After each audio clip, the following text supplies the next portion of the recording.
This lesson is on the Pythagorean theorem, one of the most used formulas in all of math. Let's say we have a triangle with sides A, B, and C.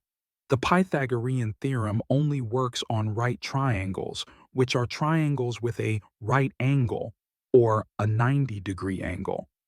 If the condition is met, the formula is a squared plus b squared is equal to c squared. Side C is the longest side of a right triangle and is called the hypotenuse, and sides A and B are the shorter sides of a right triangle and are called the legs of a right triangle. In the first example, we have a right triangle with sides 4, 3, and C.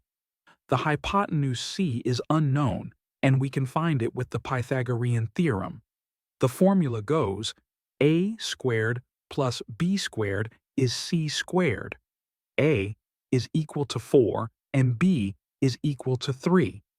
Substituting the already known sides into the equation, we get 4 squared plus 3 squared is equal to c squared.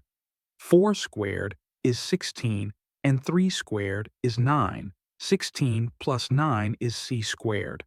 16 plus 9 is 25. By rooting both sides, we get an answer that 5 is the length of the hypotenuse.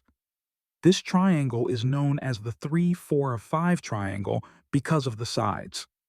Knowing two sides of this triangle, you can instantly know the third side. There are more examples, such as this one. The sides are A, 5, and 13.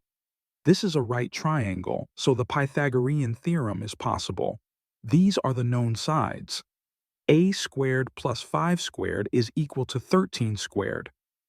A squared plus 25 is 169. Subtracting 25 from both sides of the equation, A squared is 144.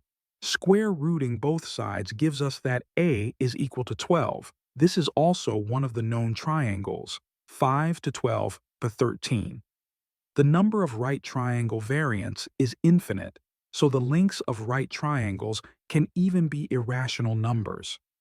In this example, the known sides are hypotenuse 10 and one leg 5. With the Pythagorean theorem, we can solve for side B. 5 squared plus b squared is equal to 10 squared. 5 squared is 25 and 10 squared is 100. To isolate b squared, we can subtract 25 from both sides of the equation. We get that b squared is 75. Rooting the number 75 doesn't give us a perfect square, so this number will be irrational. We can find this number if we know which known square number is in 75. We can get 75 by multiplying 25 and 3. The square root of 25 is 5 and 3 stays the same. Our final answer is 5 root 3. Knowing how to transform square roots into irrational numbers takes practice. That's why you need to watch this video to have a good knowledge. That's it for today. Thanks for watching.